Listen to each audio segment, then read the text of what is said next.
Welcome back to Celebrity Radio. It's Alex Belfield talking to some of the world's biggest stars and some of my favourite people. And we've got one for you today, live from Las Vegas. Frank Marino, how are you? I'm great. Thanks for having me on. I've just been watching you on my telly. You didn't expect me to say that, really, did you? I didn't expect that. The Last Laugh in Las Vegas is this new hit show on ITV, and it brings to life people who we watched our entire lives, these legends of comedy and show business who flew out to do this big variety show for you, and you were the guy responsible for making it entertaining. It seemed like you had a big job to do. I did. These people are all very individually very talented, but to put on a production show that included all of them in it was definitely a very big task. I think people forget the scale of Vegas, whether it's Donnie Marie at Flamingo or you at Link or Celine Dion across the street at Caesar's Palace. You can't get away with rubbish, can you? You've got to make it amazing or they'll just walk out or fall asleep.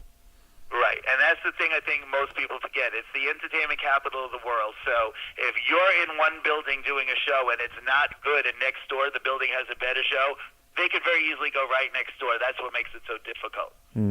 I wonder why we haven't seen you do your show yet. Do we get to see Frank Marino on stage doing Joan?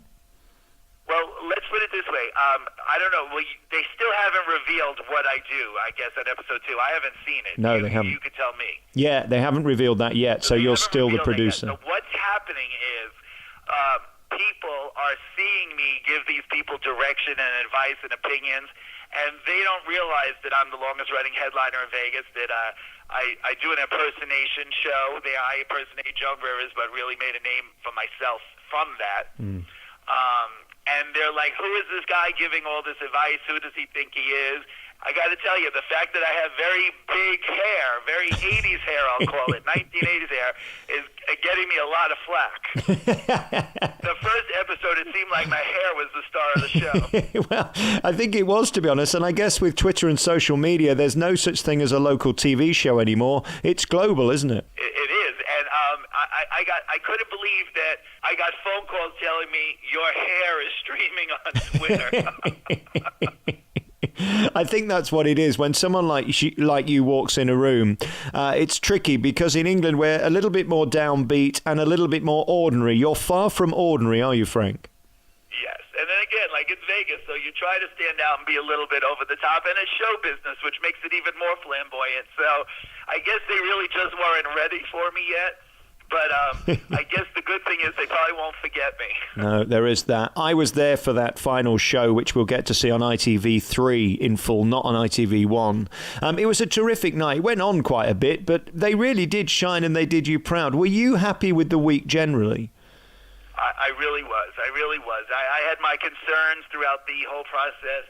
But in the end, I was very proud of all of them. And can I tell you what I love the most? To see the smiles on their faces when they went out to do this thing that they said was their dream, to perform in Vegas. It was so nice that I was able to be a part of making somebody's dream come true. That's what was really special to me.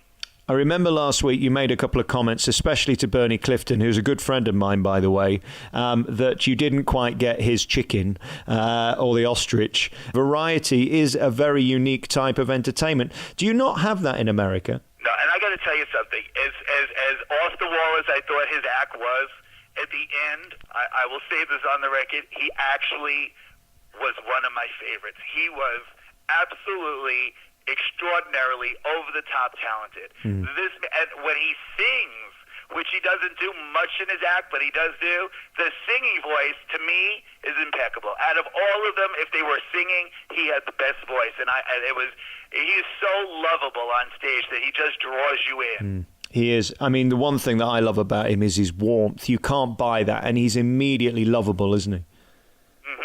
And like you said, that's not something you could just put on an air and somebody's not going to pick up that you're faking it. He's genuinely a really good person and extremely talented. We hadn't seen him on telly for quite a long while, and then he came back on The Voice on BBC One. As you say, he's incredible. And for his age, lest we forget, he's over 80. Yeah, and I had no idea he was over 80. And to have the voice he has the voice. You listen to these people in America like Tony Bennett, and they're popular, but the voice is nothing compared to Bernie's. Yeah, incredible. And then we've got people like Sue Pollard, who I just love to bits. One of the most bonkers people I've ever met, but equally lovable.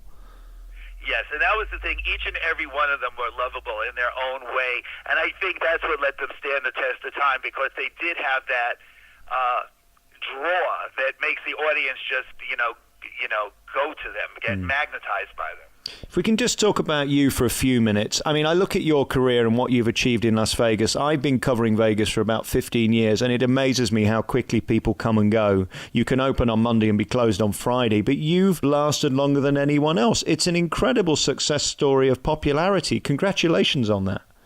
Thank you very much. And I got to tell you, in the same way here, when you make friends, you drive down the Strip, and every day I see another one of my friends' name fall off a marquee because they're just not able to keep up with the times, and every day it's a new game out there, and it's everybody's fighting for that person to come in and see their show. That it's just getting tougher and tougher. So thank you for that compliment. It's amazing as well how small Vegas is. I used to think it was this big sort of Manhattan-sized thing. It isn't. It's one street that's an artifice created from sand that basically people fly into and leave. And aside from the community, it's a really small community of people, isn't it? Yeah, so, you make one mistake, everybody knows about it in 5 minutes, and that's the problem. It's like they used to call Reno the biggest little city, but I think Las Vegas is the biggest little city. And then as for your act and what you do, I mean, an incredible high-energy show with you and your dancers. You come on and sort of drive the show with your comedy, and then these acts in between, standing ovation every night. Is it still exciting? Because let's face it, show business is tough doing the same gig every night. Yeah, for me it's exciting, and I think that's the reason our show lasted. I think because I could change the show, like when we first opened, we had people in the show like Julie Andrews and Marilyn Monroe, and now there's people like Britney Spears and Katy Perry that weren't even born yet, so it's really strange for me to think, oh my God, we were doing the show, and these people weren't nothing, and now they're huge superstars. And then we look at you and how you've changed over the years. I first interviewed you, I think it was at the Riviera. And then, of course, you went to Imperial Palace, which is now the Link, and you're still there. How tough is it to stay current and make sure your show is relevant today? Because that's the toughest thing, isn't it? Why do they want a ticket? Why are they going to come? Right. So everybody's looking for newer. And like, for instance, my show, I had to think of something to be new. And now the latest thing I do is when the show starts, I stream live on Facebook. So if you go to Frank Marino's Facebook, you see me on the big screen in my theater. Plus, I'm live around the world, and I'm talking to people as they're asking questions. And I let the audience answer who they want to see. So I used to do the lineup every night. We do 15 different characters. And I said, you know what? Instead of somebody coming to the show saying, I saw the show 5 times and I still haven't seen Celine Dion, I let them pick. So I give them choices every night, and that's actually made it more interesting for the younger people. So when somebody's at the ticket booth going, well, what's the difference between this tribute show and that one? They say, well, this one you get to pick the characters, and it's a lot more fun and it's interactive. And for that, it made it just a little bit more modern. And I got to keep coming up with little tricks like that. Otherwise, I could lose the audience. I've said to you before, I think female impersonation is one of the greatest forms of show business, but it's something I could never do, A, because I don't have the talent, but B, because I can't be asked. It's a lot of work, isn't it, to get into the frocks every night? Yeah, it's a lot of work, and, every day you get asked to do, like, hey, can you host this for me? Could you help me out with that benefit? And I don't think people realize, I can't just show up like, hey, here's Frank Marino and do it. It takes hours of makeup and preparation to get everything working, and so for me to be able to do that and still have time to go do my show is very difficult. And I don't think the average person sees it because we make it seem effortless. And then we look at your success and longevity. It seems like you've made it. There was a party at your place, and it's a mansion.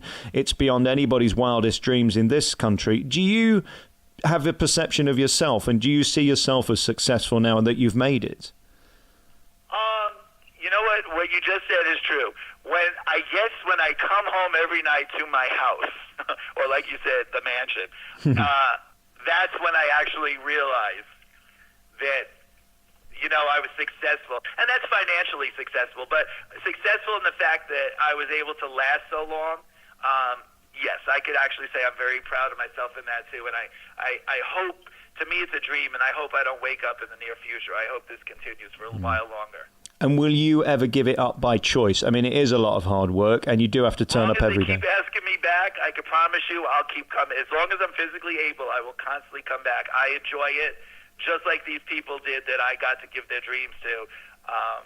I every night look at, like you were saying, does it ever get old? It doesn't get old for me, because every day something new happens, and it definitely, if nothing else, is interesting.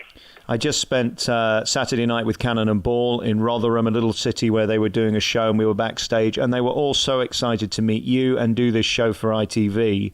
I think it's sort of a mutually beneficial thing, this, isn't it? You gave them the opportunity, but they were so thrilled to accept it. That's quite rare in this business. Yeah, it was fantastic, and the thing is, it was very sad. I actually cried on the last episode. I hate to give it away, but I got so attached to these people every day, seeing them and working with them, and knowing that, they're so far away, I probably won't see them ever again, made it very, very sad for me. And Miss Sue Pollard does like a beverage from time to time. Did she behave herself in your pool party? She didn't chuck herself in, did she, or anything? No, she definitely behaved herself, but she definitely doesn't have an off switch, which is kind of good. She's always on, and I don't know where she gets that energy. I'm kind of jealous. And that is really her. Whether you see her at 8 o'clock in the morning or 8 o'clock at night, that is Sue. She is that person. Isn't that wonderful? Yep, she's like Niagara Falls. She just has the power of energy. In more ways than one. Trust me, Frank. Hey, listen, great to talk to you. Thank you so much for your time. We wish you all the best with The Last Laugh in Las Vegas. It's on ITV Tuesday nights at 9 o'clock. Thank you so much, yes. And I can't wait to come back over there. And I'll see you in May. I'll be back over for the Vegas show. And will you be doing shows over here? Have we got a chance to see the Frank Marino show, do you think? If this show takes off and I could do something at the West End, that would be my dream, to come and perform in London. That would be fantastic. I'm sure we'd love to have you. Frank Marino, thank you so much for your time, and take care. Thank you so much.